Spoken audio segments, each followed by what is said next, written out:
একবার খেলে বাইরেরটা আর ভালো লাগবে না। আজকে তৈরি করে দেখাবো দারুণ সুস্বাদু এবং ক্রিস্পি ভেজিটেবল কাটলেট। আসসালামু আলাইকুম, আমি আতিয়া নারায়ণগঞ্জ থেকে। প্রথমে কিছু আলু নিয়েছি এবং আলুটাকে সেদ্ধ করে এরকম ম্যাশ করে নিয়েছি। তার সাথে কিছু কালারফুল সবজি নিয়েছি। এখানে নিয়েছি ক্যাপসিকাম কুচি, গাজর কুচি, ব্রকোলি কুচি। তার সাথে নিয়েছি বাঁধাকপি এবং মটরশুঁটি।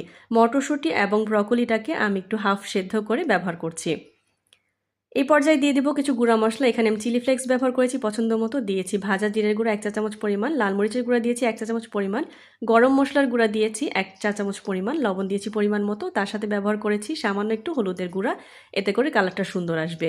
এই পর্যায়ে দিয়ে দিচ্ছি লেবু রস ব্যবহার করেছি সুন্দর একটা ফ্লেভারের জন্য এবং চটপটা একটা ভাব আসবে এর জন্য।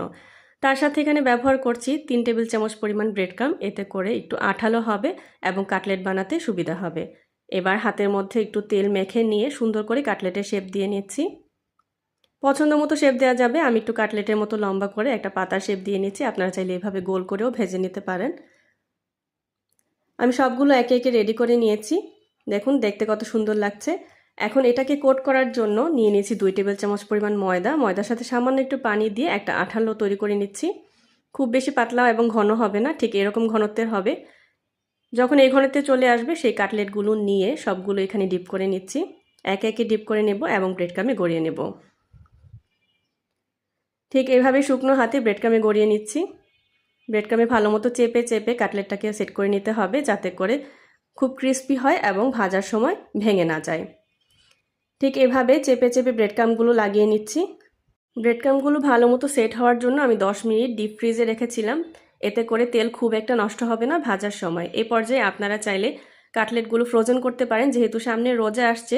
ইফতারের জন্য খুব মজার একটা কাটলেট হবে এবং ঝটপট ভেজে ফেলা যাবে। গরম তেলে কাটলেটগুলো আমি ভেজে নিচ্ছি। আমি কিছুটা ফ্রোজেন করেছি এবং সুন্দর একটা কালার আসা পর্যন্ত কাটলেটগুলোকে ভেজে নিচ্ছি।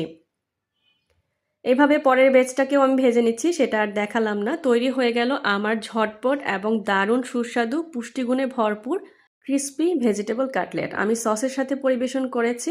এটা দেখতে যেমন লোভনীয় হয়, খেতেও হয় দারুণ সুস্বাদু। আমার আজকের রেসিপি যদি ভালো লেগে থাকে, সবার কাছে অনুরোধ থাকবে যারা ফেসবুক থেকে দেখছেন তারা আমার পেজটি লাইক, কমেন্ট এবং ফলো দিয়ে পাশে থাকবেন। যারা ইউটিউব চ্যানেল থেকে দেখছেন চ্যানেলটি সাবস্ক্রাইব করে আমাকে অনুপ্রেরণা যোগাবেন। রেসিপি যাতে হারিয়ে না যায় সেই ক্ষেত্রে সেভ করে রাখতে পারেন। আজ এই পর্যন্তই, দেখা হবে পরবর্তী রেসিপিতে। সবাই ভালো থাকবেন, সুস্থ থাকবেন। আল্লাহ হাফেজ।